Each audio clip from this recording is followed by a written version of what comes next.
Welcome home, masters and princesses, to another episode of Made News Network.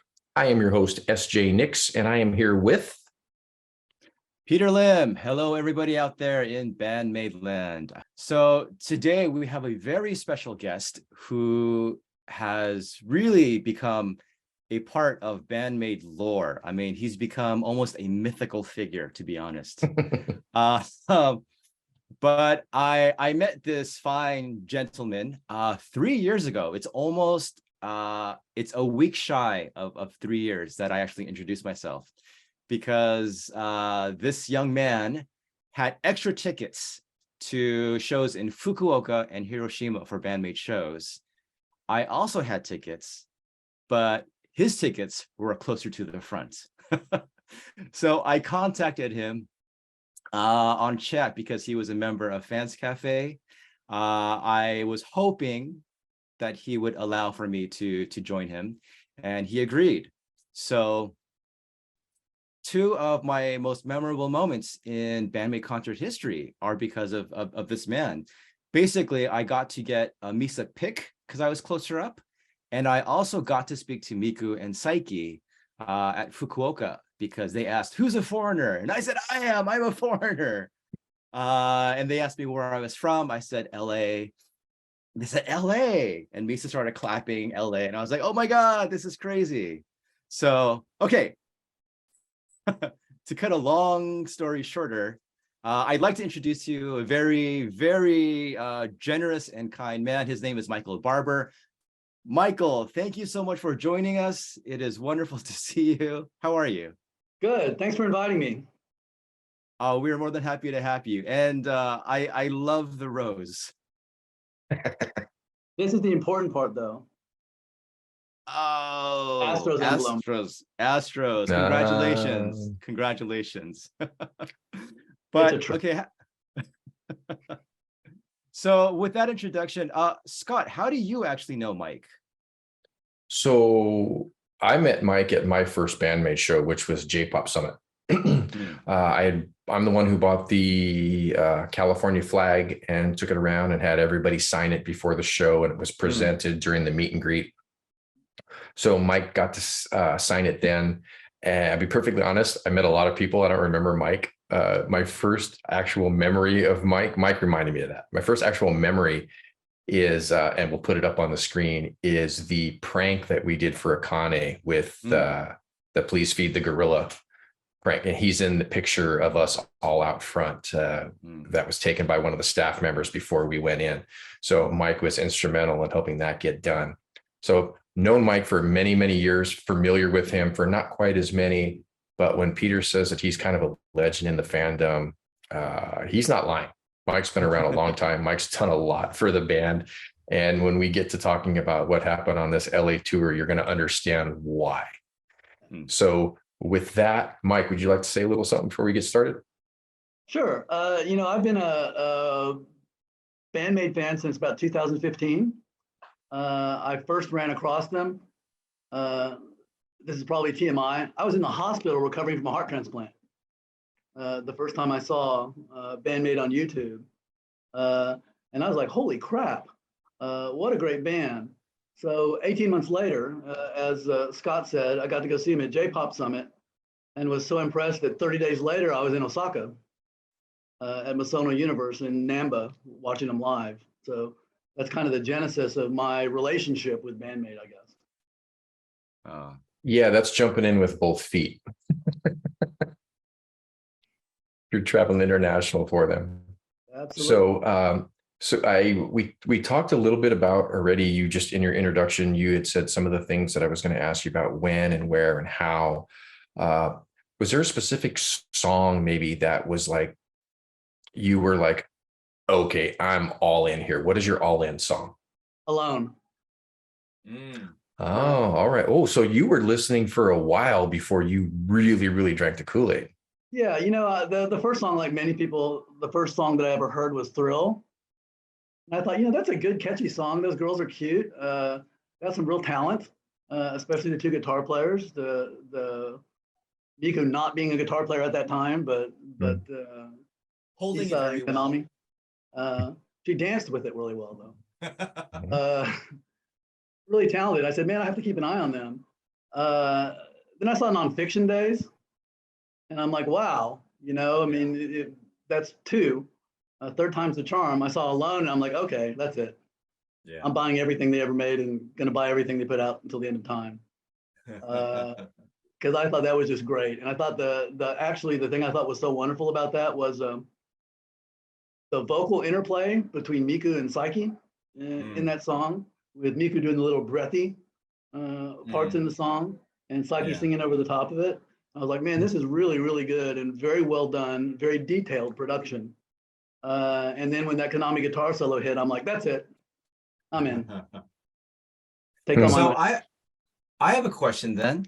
Sure. Before Band-Maid, because a lot of people say that Band-Maid sort of resuscitated their love for music. Were you still in love with music that was coming out, or did they sort of stir something up that was new for you? Yeah, I was very much in love with music, but more in the realm of a widower whose spouse died a decade ago. Does that make sense? Yeah. Because I still listen to a lot of music. I hadn't bought anything new in quite a while, except maybe repackaged versions of things I already owned, right? Or live versions of things I didn't have a live version of. Yeah, did rekindle my interest in music, but prospectively. I've always loved music retrospectively since I was a pup. Yeah. Right on. So how many times have you seen them live now? I'm at 37 times. Wow. So they've done 20 maybe US shows, 14, 15, 16, 19. 17, 18, 19. Okay. I was close. So almost half of your shows, you've seen them in Japan. That's impressive. How many times have you gone? I've been to Japan 5 times now. The first time I went there, the only show I went to was the one I referenced before in Osaka. But the next 4 times after that, I generally, built the vacation around Band-Maid tours. So I go see them 4 times, sometimes 5 times while I was there. And that isn't all I did, right? But I scheduled my general activities around making sure that I could be in a town for a Band-Maid show. Yeah. Well, your last time in Japan was 2019, correct? Before the December pandemic. 2019. Yeah. December 9th was my last day. Oh, that's right. That's right. You had to take off and you missed. I told you should have stayed for the Shibuya line queue, but you couldn't do that. Couldn't do it.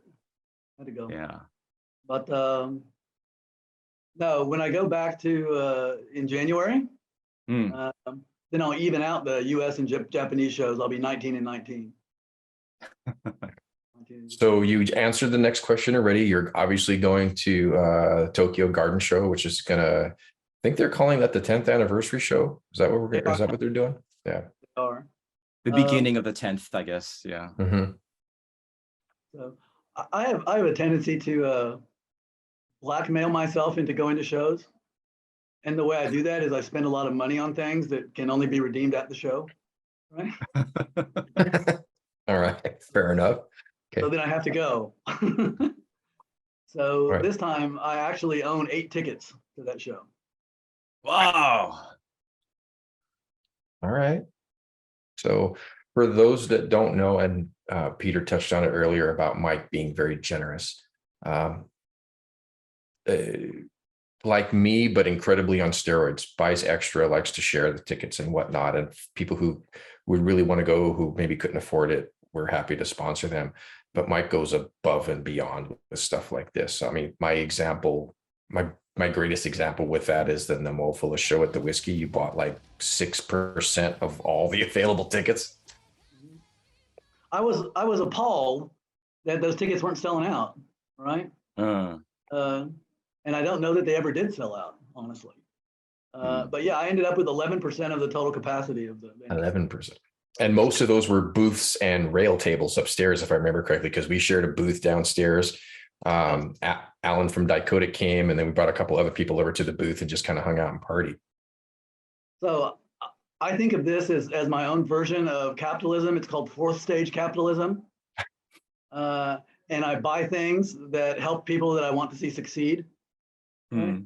So when Nemophila comes to the US, I want them to sell out. So I'm willing to spend a lot of money and give away the tickets. Yeah. And in Houston, before Houston sold out, I got to House of Blues because the Houston show was not showed, didn't sell out until like 10 days before the event, to see, you know, how much it would cost to buy all the available tickets to make it sell out. And, you know, thereby too long a tail on that, but suffice it to say, I hate Ticketmaster even more than I did before I talked to them. Yeah, that's a big thing right now with the Taylor Swift stuff. So hopefully there'll be a little positive change coming out of it. But yeah, ridiculous the way the tickets for this tour were. Yeah, they were going to charge double for the remaining tickets. So Mike, you've attended a lot of Band-Maid shows in Japan. I'm curious, is Band-Maid the only Japanese act that you go to watch, or are there other acts? Other shows that you watch? No, there are a lot of other bands that I follow. There isn't another band that I would trade a Band-Maid show for, right? That if Band-Maid was on and that band was also playing the same night, well, the other band would just have to miss me. Right. I'm sure they do. Yeah, even if it meant going to 30 Band-Maid shows in a row. I mean, that's what I would do. But, you know, two things I do there. One is, you know, probably late December before I go to Japan, I'll check all the Twitters and all the websites like Tokyo Gig Guide and, you know, my acquaintances in Tokyo and say, you know, what's happening that month. And I'll try and schedule as many bands that I know of to see that I can. But also I like going to those little basement clubs, right? Where you can see 6 or 7 bands a night. Right. So, and I was thinking the other day about how many bands I've actually seen. And if you count maybe the 10 times I've been in a basement, I've seen 70 bands, right? Wow. In 10 visits. So the thing that impresses me about Tokyo is, I gotta get a little bit obscure. Y'all know what a seed bank is? Right? A seed bank? Seed bank. It's where they, because I'm from Texas A&M, I know all about agriculture. Trust me, I'm an expert. A lot of countries and multinational organizations have seed banks, and what they do is they collect seeds, right? Or basically genetic material for plants, right? So the world goes to hell in a handbasket, Ice Age gets us, nuclear war kills us, we can start over from the seed bank, right? I think that Tokyo is the seed bank for rock and roll, right? Because there are tons of bands there. They play every freaking night. On any given night, you can go to Harajuku, Shibuya, Shinjuku, Ikebukuro, and see 6 bands in somebody's basement. And it's what I imagine LA was in the 80s, right? Yep, exactly. So, and think about how many bands were born out of that scene. Yeah. In the 80s, right? Or the grunge scene in Seattle afterwards of that. I think Tokyo is a lot like that. So I think now is the time to really get there and see it while it's still around. So outside of Band-Maid, do you have like some favorites? Japanese bands? Yeah. Dizzy Sunfist, which is an easy core band from Osaka. Bloodstained Child, which is kind of a metal, little bit of screamo band, also from Osaka. The Tomboys, which is kind of a roots rock, all-female band from Kobe. You know, and there are several more, but I'd say those are probably the ones I've actually spent money on. If that makes sense.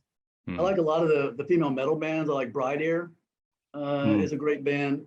I like Mary's Blood. Nemophila is a band I'm fascinated by. You know, it doesn't look like that in the US, but that's a superstar band, right? I mean, that band is composed from people that were superstars in other bands and got together in that band. I'm interested to see where they go in the long term. Asterism, big fan of Asterism, specifically Hauka, female guitar player there. So there's just a lot of great rock and roll bands. And I'll tell you, the one thing that amazed me from maybe the 70 basement shows I've seen, I've only seen one crappy vocalist in the entire country. One. Right? Every other vocalist they could make it in LA, every one of them. Yeah, my goal is to be able to do that, take like 10 days and just live in these tiny little 50-person clubs and see as much live stuff as I can, in addition to, the big bands. For me, you mentioned yours. For me, it's Band-Maid, it's Aldius, Bradier, basically anything that Destros spit out into the universe. Most of those bands I'd be interested in seeing. Right. But yeah, I think, we were talking about LA in the 80s and even LA in the 70s. You think about all the musicians being in the same area, seeing each other all the time, jamming at each other's houses, knowing each other really well. And the impact that has on creativity is just profound. Right. That interaction. And that's why I say it's kind of like a seed bank. It's where all the genetic material for future rock and roll is. And after I spent some time in Tokyo, it moved from LA to Tokyo, I think. I think rock and roll lives in Tokyo now. It doesn't really live in LA anymore. Unless you're 60 years old like me. And it's like the Renaissance, right? Yeah, exactly. Yeah, you have basically all these artists and they're together. Or you have those movies where those physicists or those mathematicians are all talking together. Those philosophers are gathering and just sharing and really building each other up. And I think stirring each other's creativity and just thoughts. And we didn't even have to live through the Black Death to get there. Much better deal. So. All right. So several things that the three of us have in common. Obviously, a love for Band-Maid. Yes. We've seen shows. Unfortunately, I haven't been to Japan yet. That's my goal. I want to see that. We've seen them multiple times. But the three of us, and there's some photos from Dallas that prove this. The three of us have one of these. What is that? That is a Flappy Pigeon. That is number 26. This is yes, I like the way you hold that. Yes. All right. Rocks me to sleep. Are we hugging our Flappy Pigeon? We are. It's actually, Mike actually has twins. I did. He does. So, but different numbers, right? This one's number 18. Exactly. Yeah, eternal. Exactly. So I'm 26. Peter, I'm 19. Mike, you have 18 and 22. 18 and 22. 18 and 22. Yeah. Okay. All right. So and the thing that we have in common with this is Peter was our drug dealer, at least for mine, and at least one of Mike's. One of mine, yeah. Yeah, that is correct. It was crazy because at one point I had 3 Flappy Pigeons lined up against my wall, just waiting to be sent out. And after that, if I'm not mistaken, there were 2 more Flappy Pigeons. Well, I think you sent that I had to send out. Right? I sent one to Edward. I sent one to Gene Bernard, if you know Phoenix. him. Yeah. Okay. So, yeah, those are all second batch though, right? 51 and above. No. Edward has 1 first batch and 1 second. Okay. Yeah, 2. All right. In addition to that, we're all you see something else that we have in common is our little Miku towels here. And so Mike was instrumental. Mike lives in Texas. So Mike was instrumental in doing all of the Texas stuff. So I did the towels in LA for Misa. And then where did you get the idea for the Miku towel?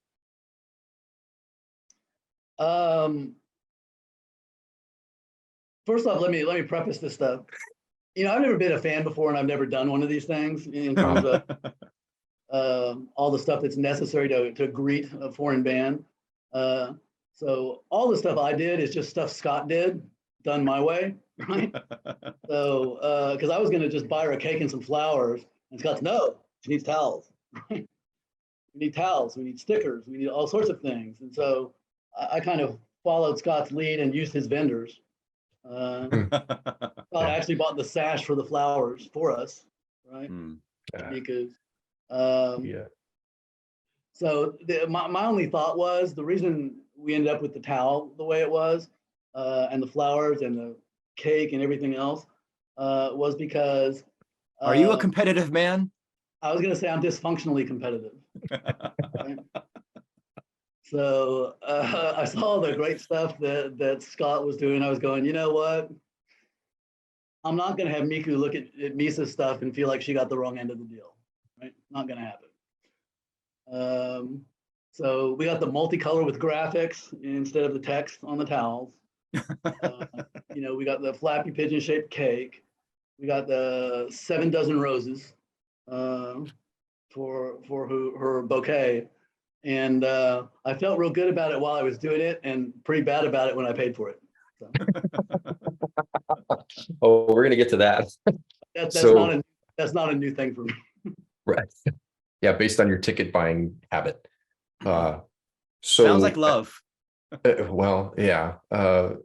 So one of the things we did, I started the US tour page with the intention of really going crazy with the 2 birthday shows. We started the crowdfunding. You ran the Dallas, I ran the LA stuff. But with Dallas, before we even started doing this, we'd started talking about what type of cake we wanted to do for Miku. And we wanted to do an exact replica of the Flappy because it would be so cool to do a full-size Flappy.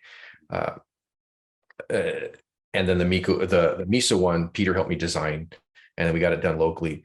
But that Flappy one was a whole animal into of itself. So can you talk about as much as you're comfortable talking about as far as what it took to get it done? Yeah, but there's a story. Yeah. So, just a couple of facts and figures. The baker that actually did that was the 31st baker that I got a quote from.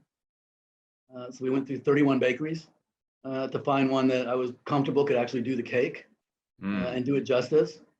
Because the worst thing that can happen is not that you don't have a cool cake, is that you have a cool cake badly executed. Right? Mm-hmm. It was a great idea, but it looks like shit. So you spent a lot of money and it didn't work. Right? So we paid a lot of money for that cake. Let's just put it that way.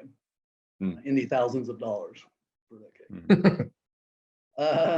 But it was a terrible ordeal because I was getting the quotes in tranches of 4, right? I do 4 at a time, right? So it took me 8 cycles, right, to get to the one vendor. Before we actually chose the vendor, Edward Hunt, who lives in Dallas and was really helpful with moral support and stuff, had identified a baker, and we thought we were going to go with her.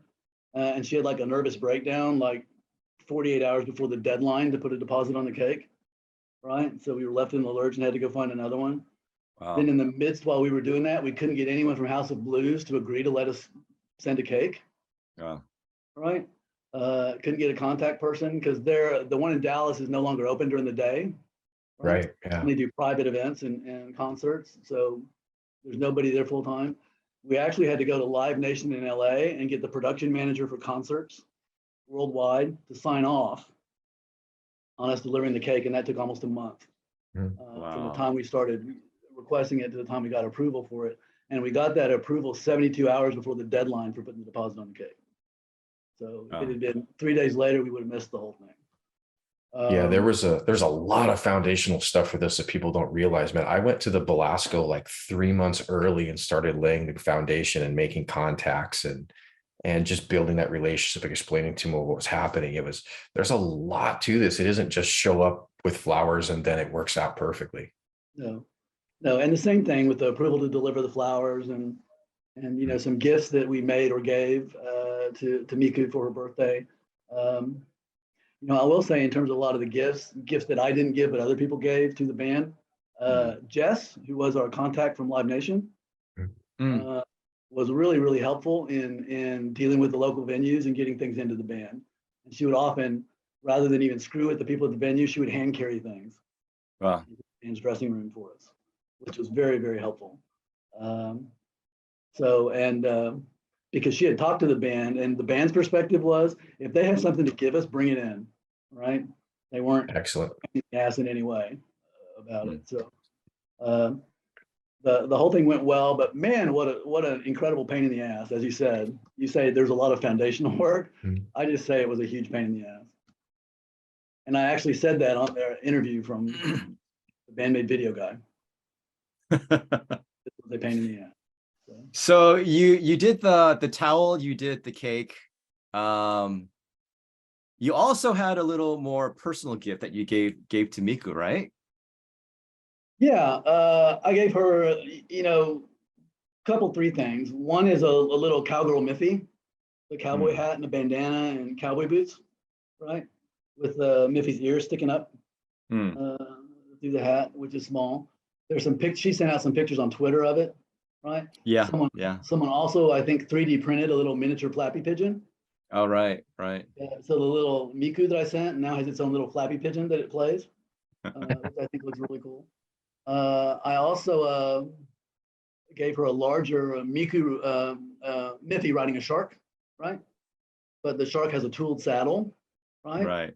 It's attached to the shark, and a halter and bridle that Miffy's holding.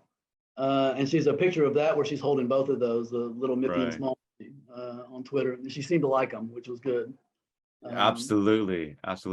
How long did it make you to fashion that? The Miffy riding the shark?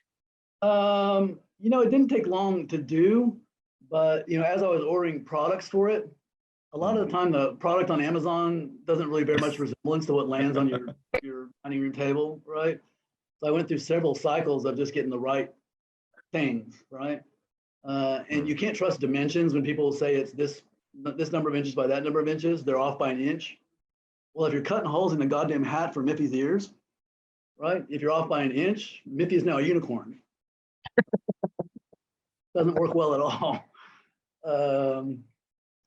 So it wasn't particularly hard, the gathering material for it. Got it.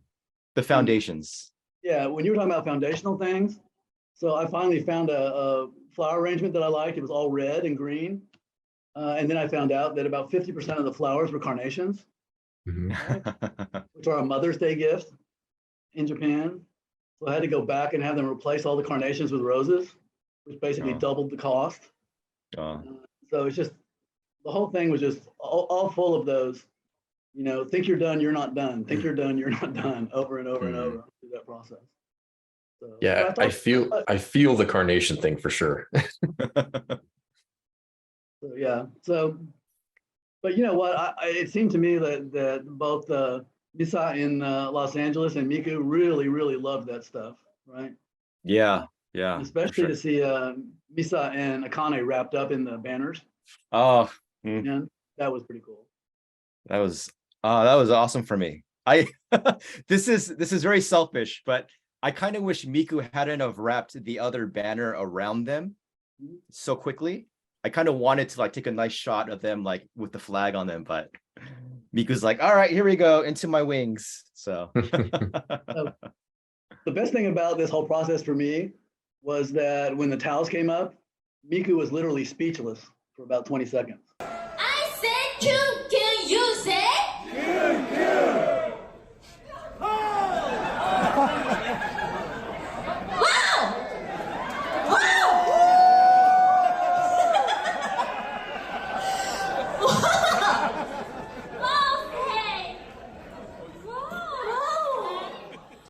And I've never seen her. Yeah. She was like, ah. I mean, she didn't know what to do, right? Yeah. So, okay, I have a quick question then. In your own words, what motivated you to do all this besides your dysfunctional competitiveness? What motivated you to fashion these things, to make this cake, to provide these flowers, to do the towels? It's a really unromantic response. I did it because I agreed to do it, right?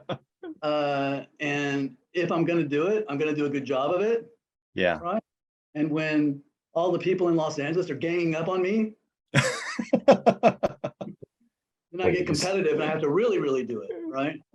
So, it's just part of my personality. Those things are. I think it's nice to give them gifts. They've done a lot for me, from my perspective. My life better. in a lot of ways. And, add to the fact that they're coming here right after COVID, things are uncertain, Yeah. the first time back in a long time. They're not sure how it's going to go. We're not sure how it's going to go. Yeah.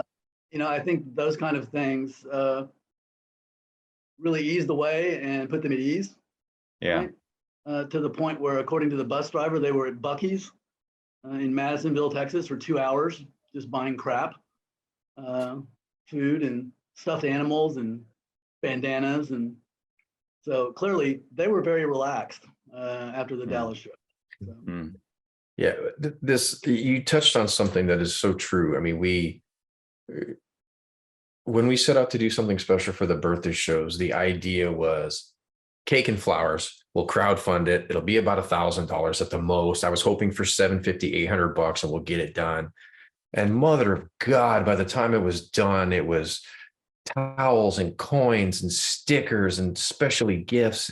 And it just, we don't have, well, you and I don't have this throttle in us. We're like, we can do one more thing really, like the stickers were like, what, a month at most beforehand. I'm like, hey, Mike, you want to split some stickers with me? We'll get 2,000 of them with no idea how to hand them out. I'm taking some leftovers to Tokyo, by the way. We're going to get value out of it. I guarantee it. Yeah. But so, go ahead, Peter. I mean, I know my personal goal, and I think for all of us, is we set out to make these shows and these moments as memorable as possible, to make these shows and these moments for Misa and Miku absolutely unforgettable, to do something that would stand the test of time, to something that would literally, I mean, not in world history, but literally make Band-Maid history. And I think it's great that we have people, I mean, like you, Scott, like you Michael, who are just like, yeah, because I think it can be daunting. I mean, we're talking about doing things and interacting with people and with the public on a level that you don't normally do at shows. You're not going around like at other shows, passing around all these things, asking for money, trying to provide these things for the band. But I think it is cool that there are people who are willing to give like 110%, 200%, and whatever amount of money, not whatever amount of money, but I mean, you're willing to put it all in. For me, it's an amazing thing that fans are able to produce this type of thing, and that we're able to make that kind of impact to these artists, and specifically to Band-Maid. It's like, for me, it's an awesome thing that we can do that, and that they were able to actually to take it, to receive it, and to respond to that. And it was like right there. Well, all of that stuff, the band was really emotional about all of that stuff. Because, for instance, in LA, I thought Misa was going to have a nervous breakdown on stage. Seriously, she was crying, and I think Akane is her personal support system. Right. Akane is running over there giving her support so she doesn't crack up on stage, because she was so emotional during that whole gig, and very, very emotional in Seattle. I know y'all weren't in Seattle, but that first one man, all of them were pretty emotional just stepping out for the first time. I think it really meant a lot to them to be able to play before a live crowd that wasn't wearing a mask, right? And could actually give them some emotional support. So it meant a lot, and it means a lot to me to be there. So it's a good dynamic, and I'm glad we can share it with them. Yeah, it was. Yeah, you guys did an awesome job, for sure. It was fun. Yeah, it was. It was very fun.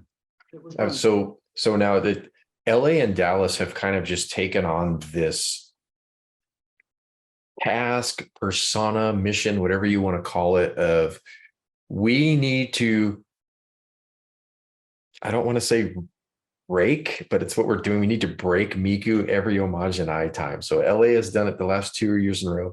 Dallas has done it. Dallas is the one that started the whole say thing. Brian Sember was one of the originators of that. And it's taken on it. It's got its own, it creates its own weather. Yeah. So I think every time they come to LA and Dallas, there's going to be some shenanigans that are going on because you're going to spearhead your side. I'm going to work on the LA side. I've already shown. So we've hit Akane, we've hit Misa, and we've hit Miku. So that leaves us with 2. And I've already shared with Peter what I want to do for Psyche next time around. So we'll see what happens. What are you going to do? Or are you going to have her step on you? Or are you going to step on her? I mean, what would be appropriate? Oh, there's no stepping on Psyche. Yeah. No, it involves multiple. It involves multiple things handed out before the show. I'll leave it at that. So let me know if you need help. Fair enough. So Maybe. we got to get Konami in there somewhere too as well. We will get all 5 of them at some point, but the bar keeps getting higher and higher. And if I pull up the Psyche one, I don't know where you go from there, short of like guys parachuting into the venue with smoke and flashing lights. I don't know. Yeah, so I know you're aware of it, but I don't know if you're aware of the volume of it. But they took a crap load of crowd interview and crowd footage from people in line during that, and I'm wondering if we'll ever see it again. I got interviewed 3 times. Process. You were out there when they did all the Flappy Pigeon guys at Dallas, weren't you? Yeah. They were. Yeah, he filmed everything, and he's probably spent 15 minutes talking to the group of us, and then Peter and us in LA. They filmed the My Girl, us singing that really, really badly. There's just a ton of stuff. I hope that comes to light at some point. I hope it does too. They did it in San Francisco too. Randall Miyashiro had been talking to the Jun, the guy who runs around the camera, and brought him over to me as the American who's probably seen the most shows, right? He did an interview with me on when did you first, kind of like this, when did you first see him? What's your favorite song? What's your favorite show? How many shows? Where did you go? All of that kind of fan stuff. But they did a lot of that at all the shows, right? So I think it would be fascinating. It would make a fascinating like documentary tour, given they've got dozens of hours of video footage. And all the stuff they filmed inside during the concerts, in addition to all the lineup stuff. I mean, they did some like sped up ones of June walking the line, like at LA, where it's like 15 seconds and it's like several hundred people lined up. Right. But man, if they wanted to, they could put out a crazy fan doc. Absolutely. Speaking of lines, did you see the fan cam one of the one in Chicago, where they followed it out around the building and across the river? I missed that one. No, I haven't seen that. Yeah. Peter, you got to find that for the editing. Oh, this is the line to the Chicago Band-Maid show. It crosses the Chicago River. And people are still lining up. Oh, that's the most fascinating one because it's after dark, right? And these people are standing around in downtown Chicago, like 4 blocks long at night, about 35 degrees outside. And I was like, man. And, a lot of people, including me, were talking to the Live Nation rep and the person who does the VIP programs for Live Nation. But, her comment is she wouldn't be surprised to see Band-Maid back in 2023 in the US because from Live Nation's perspective, Band-Maid has about as much momentum as any band they know of right now. They've got so much upside momentum. And she was very complimentary of the fan base as well in terms of that was it. Yeah, good. Because she normally does K-pop. Right? Oh, right. She mentioned that. Yeah, and she said, she has to go out there and number them herself just to keep them from fighting in the line. Right? So it's a very unruly bunch, which would not be my assumption for K-pop fans, but apparently. Oh, K-pop stans are crazy. Yeah. God help you if you insult one of their groups. Yeah. So apparently they'll stab you. They will stab you. Well, see, and that's another thing too with all of this stuff. It wasn't, what's her name? It wasn't Jennifer. Was it the redhead, the VIP Jessica. girl? Jessica. Okay. Had the J right. Jessica and Alan, man, every stop they're out there interacting with us. They're telling us how cool we are as fans because we police ourselves. In the interview we did with Richard, I mean, they got permission. I mean, we go the extra mile. They got permission to hand out bananas and then collected the peels afterwards. And just right. we police ourselves really, really well. And it's reflected in how we carry ourselves. And then the staff sees it. And I mean, it's a unique fan base. I don't know how to put it. Well, it's fascinating talking to the venues who would come out and say, we're just concerned that there will be moshing and people will get hurt. And all the rail people are like, there will be no moshing. Mhm. Right? Except for LA. There was a little bit in the back, right? Up the back. Doesn't really count if it's in the back. But I mean, going back to the friendliness, and I guess the friendliness of fans, like you guys actually did something that I was incredibly grateful for and kind of pissed off because I couldn't do anything about it. I had to go back to Japan because I had to get my dog, I had to go to work. And while I was still in LA, I had to see my family because that's my hometown. And then I get a message from Scott saying, hey, Peter, Michael and I have talked. We are willing to buy you a ticket, $2 for the show. We're willing to get you the ticket to go to the show. What do you say? And you ungratefully said no. Yes, I ungratefully said no because maybe it's the Asian in me, but I thought I must honor my family. I must see them. It was just, I mean, I was so grateful and again, very moved. I'm really grateful at the two of you for things that you've done over the past few years. There are various things that I can't go through all of them, but sometimes I wonder why. Why do you do this to me? But yeah, it was tough because I really did want to be a part of the Dallas show. I really wanted to go and, of course, celebrate Miku's birthday, be a part of like all the shenanigans. Dallas show was a really good show. I think Dallas and LA were the two best shows, I think, because of the birthday things. Yeah. So thank you for the offer. I do apologize that I wasn't able to accept it. Next time you do that, I'll say yes. Okay? There were so many moving parts to that it almost wasn't fair for us to dump that on you because I even looked at flights to see how can we do this? And it wasn't even a money thing. It was just more of a logistics thing. It was a complete logistics nightmare to say, 48 hour, or actually it was like, probably 4 days. I'm like, hey man, if you can stay, we'll make this happen. And I'm not kidding. It would have been $4,000, $3,000, something like that.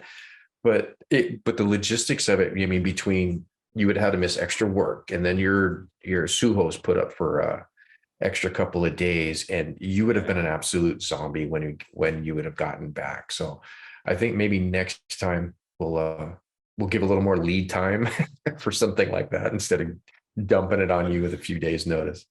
Yeah, that sounds good. But yeah, I mean, I did want to say thank you guys. Again, even when I can't accept the offer, I mean, it means a lot even just to hear the offer.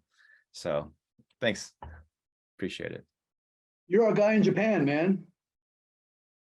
Yeah, I am your guy in Japan. Put a lot of effort into Maid Cafe too. So yeah, I mean, that's the cool thing is that I'm always talking about how grateful I am for the Band-Maid Fans Cafe on Facebook, but I mean, through that, like I met you guys, and I think my interaction with you guys, it's amazing how it's grown over the years. Like I never expected it to be.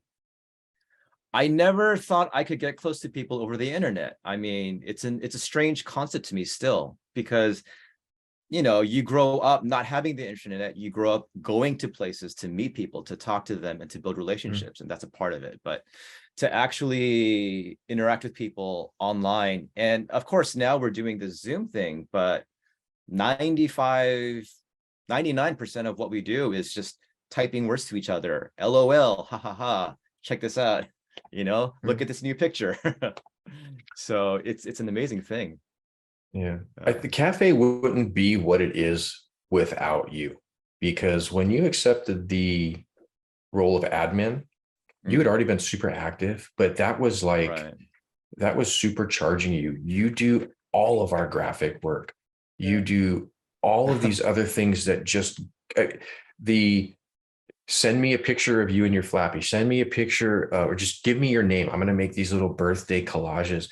No other group does that. We would not be where we were without that. So I think that's one of the things Mike and I see. And we're like, this guy gets it. We're happy to help him out where we can. Yeah. So here's my rule to live by as an old person. And that is, in life, you got to try and trade value for value, right? Because if you don't, then the things you value will cease to exist. It's just the way it is. So, Peter, I think you create a lot of value, right? And we want to give it back. We want to help too, right? When you do those things. And that's my theory on my fourth stage capitalism. I'd rather give money to people I think earned it than to anyone else. So I think you earn the good treatment that you receive. Cafe isn't the biggest Facebook group, but I wholeheartedly believe that we are the best. And part of that is because of you and just because of the interaction and the way we take care of the group. Yeah. So, and I've gotten to the point where I don't, I occasionally check, worldwide, but I'm about 99% cafe only in terms of Band-Maid stuff. And a lot of that is because of the moderation, right? I don't see a lot of bootleg bullshit for sale on Band-Maid Fans Cafe.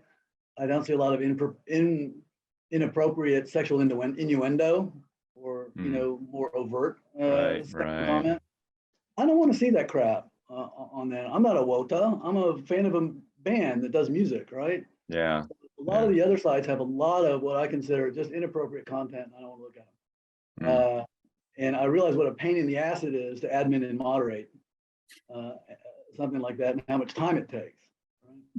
And y'all are much more reasonable than I do because I would have banned a whole shitload of people who are current members on Cafe by now.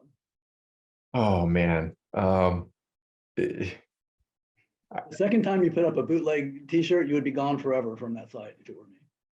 Oh no, if you post bootleg crap, Yeah. you're gone. That's a and I'm kind of like, we all have our little roles within the group.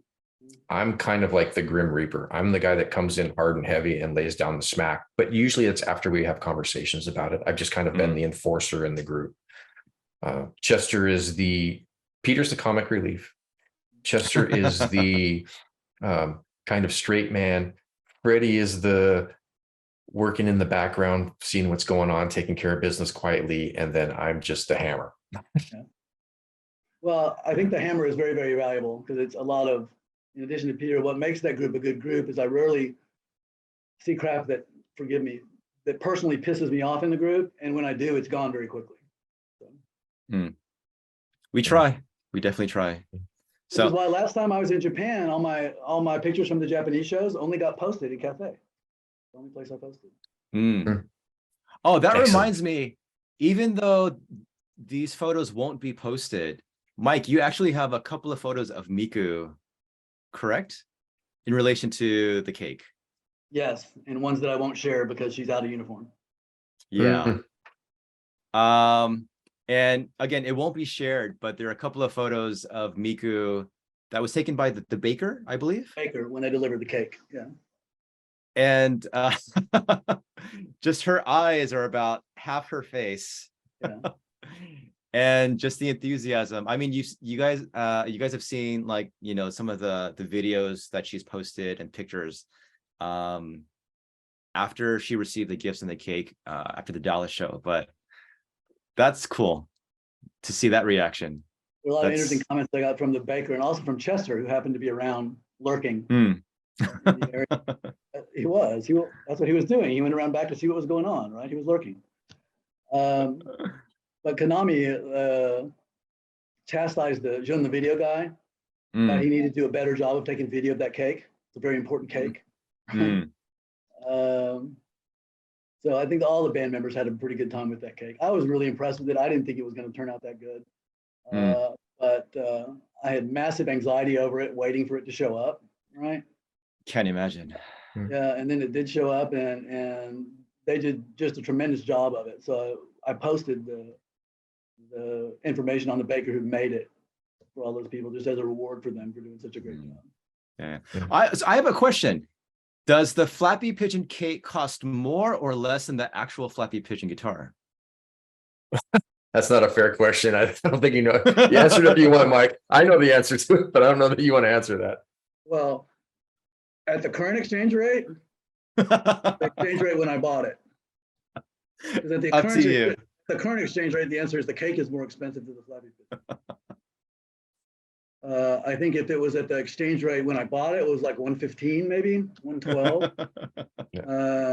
Then the Flappy Pigeon would be slightly more. Got it. Okay. Are you really interested in how much the Flappy Pigeon cost? That's up to you, bro. If you you told me if you want to share it, you go right a damn head. No, it's fine. That cake, I'm going to do it. That cake costs $3,250.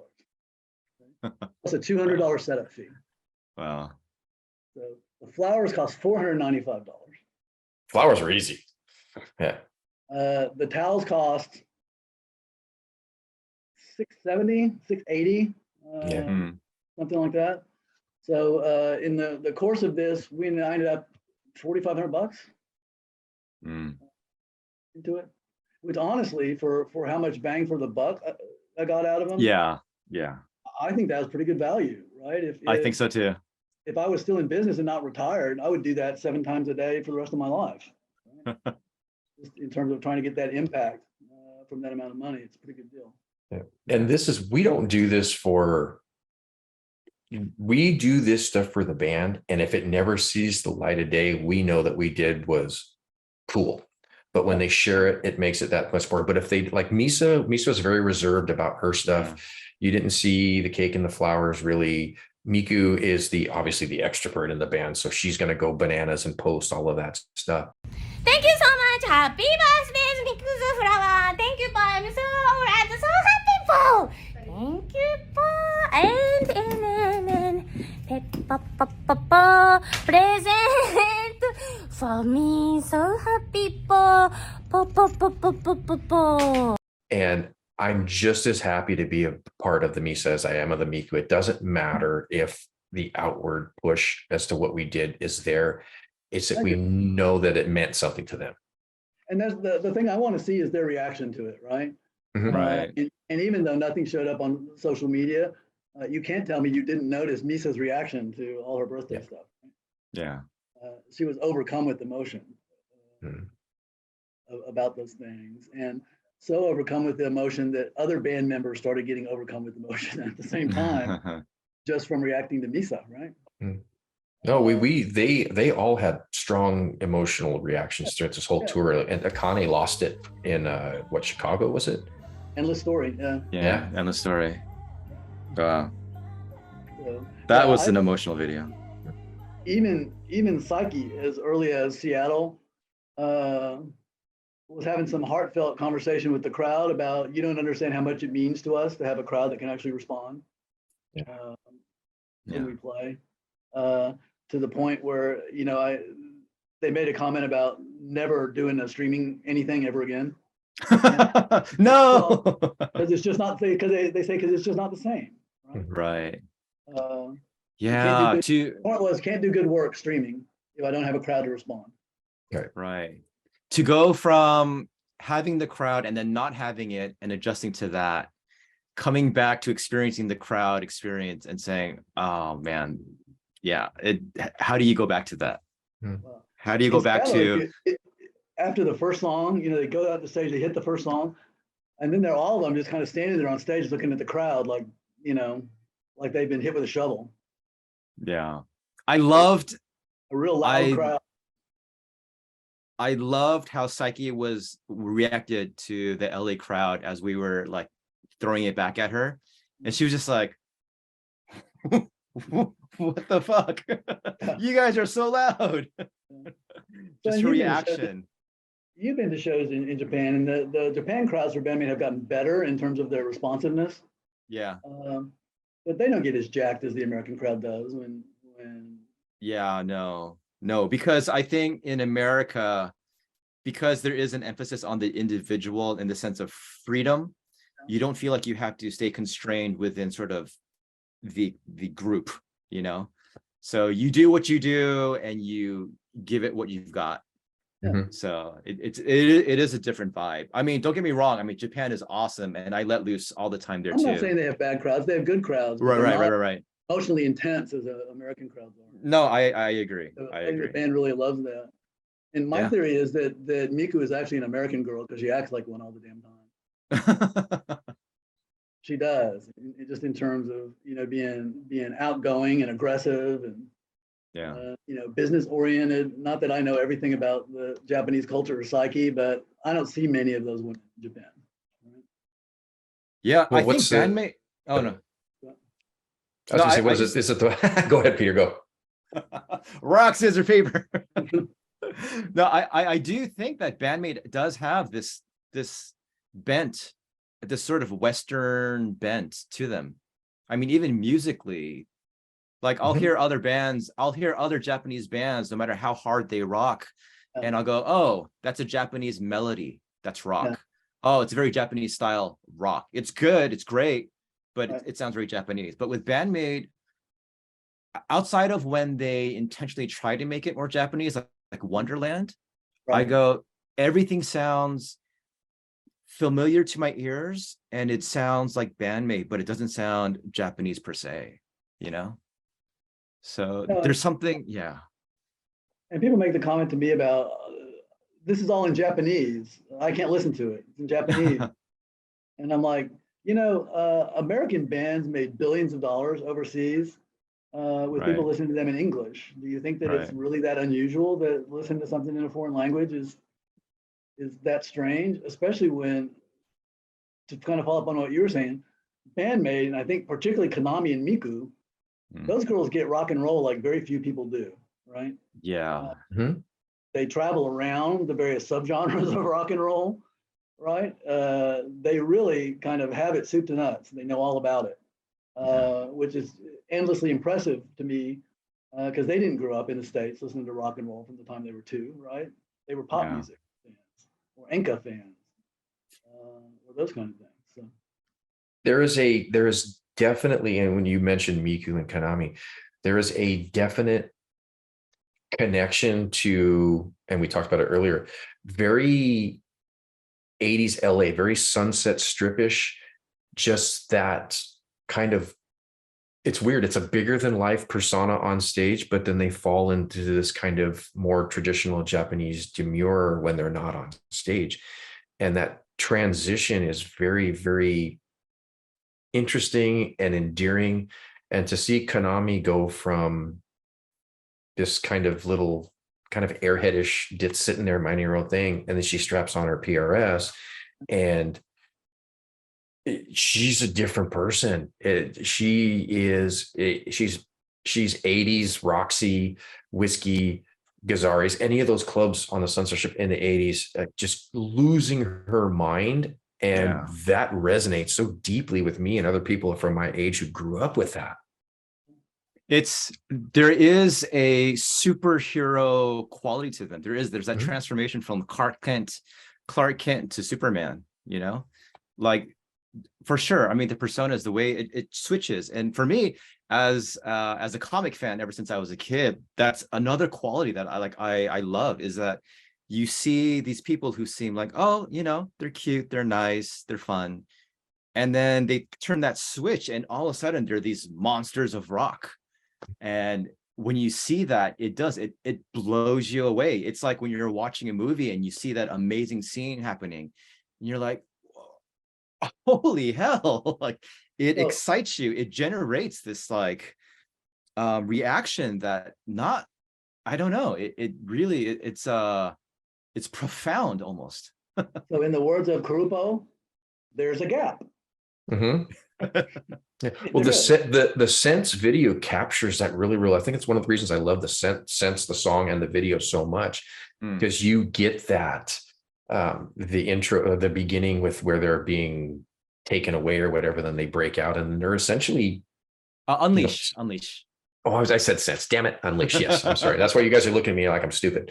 But yeah, the I was like- Unleash. I love the Unleash video for that reason, because it's like this they're being kind of compressed and captured, and they break out, and then they're basically Sailor Moon or any one of these Monoka Magica, one of these animes where they're these magical girls, and it is an absolute translation into how their music is and what they do on stage. No, I think they're great. I think that there are a lot of things I think are wonderful about Band-Maid, obviously. But you talk about the gap, and I've referred to the same thing as I like people that have some range. Mm. They're not just like that wide and only have 3 emotions kind of thing. They've got, soup to nuts, every possible emotional state that a human can have, they've displayed at some point in their music. I think the other thing is America loves an underdog, right? And there's nothing like a 5-foot-tall Japanese woman stepping out to kick your ass on stage. That's kind of endearing to an American public. And unlike many other bands, every single person in that band is clearly different in the way they look, okay? Different in personality, frankly, different in their musical backgrounds, right? Because they all have different musical backgrounds. It's a very eclectic mix, and it just works together so well. And it's amazing to me that they can stay together for 10 years. Right? And they love each other so much. Yeah, as Psyche has said, if we were in high school together, we would never have talked, right? We would not have been friends, right? But she says, for somehow we are now. I don't know how it works, but when we were younger, we could not have been friends. So. Yeah. All right. Well, I think we're going to wrap this up in a little bit here, but I wanted to go over one thing. You have a towel that is different from the one that Peter and I have. Let's talk about that one just a little bit. Compare. Yes. So Band-Maid Tokyo Garden Theater 2023. How many of those did you make? 150. 150. And how many are you taking to Japan? I'm probably only going to take about 50. Okay. Just because they're very heavy. I might take 100. I have to weigh them. Gotcha. And so what's going to be the price of admission to get one of those? For you? No, I mean, for people in Japan. I already know how to bribe you. I'm going to try and trade for something. I don't know, whatever they have. All the Japanese fans have stickers, so I'll probably come back with 12,000 different stickers. But we'll see. I did this. I actually did the artwork for that off a capture from their show in London, on Ajay time, where she says, this is her yelling moe really, really loud. All right, that's not say, but I put say on there anywhere. And that's just like worked over in Photoshop a little bit to make it grainy and stupid looking. But that was one of the images I was thinking about using for the towel in Dallas, right?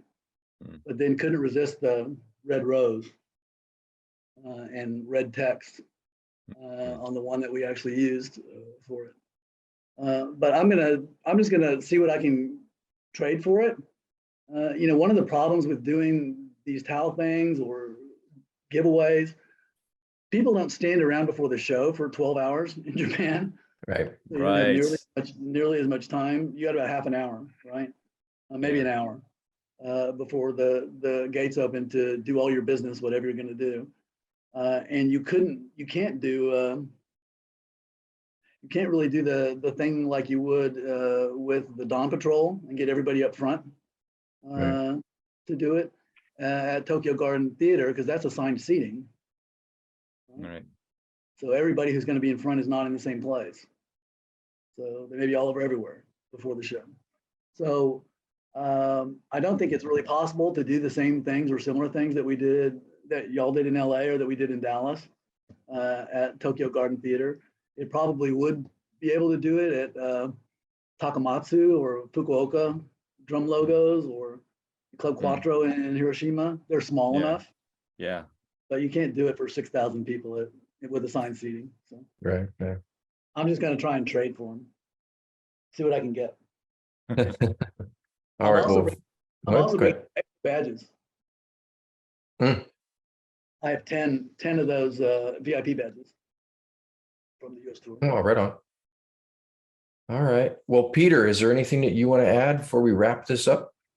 No, just thank you for interviewing with us, Mike. Again, I personally owe a lot to you, not just as a Band-Maid fan, but as a person, So I'm very grateful that you agreed to just to be here and just to share some of, your stuff, your story, and just share of yourself. I think it'll be great for other fans to just kind of hear from you and just hear your perspective on things. So yeah, thank you. So Peter, you're Thank saying you feel a lot of giri? Is that what they call it? Oh, what was that? Giddy. Giri? Japan? I'm just Isn't that what the Yakuza has for their obans? Giri? I don't know actually. So, I'm just grateful. Yeah, thanks. well, to the extent that it's helpful to you, you're welcome. But I do those things because I think people deserve them, not because they owe me something for them. Well, then I'm thankful that I feel, or I appear deserving of those things. Yeah. Scott, if I don't have your address, send it to me. I'll send you some pals. You got it. Okay, Scott, you want to close this up? All right. Well, thank you, Peter. Thank you, Mike, so much for this interview. It's been an absolute blast. I've known you for a while. We've had deep conversation. I learned a few things today, so I guarantee you that the people watching this have learned a few things as well. So on behalf of Mike, Peter, and myself, thank you for joining us. We will see you next time. Goodbye. Bye.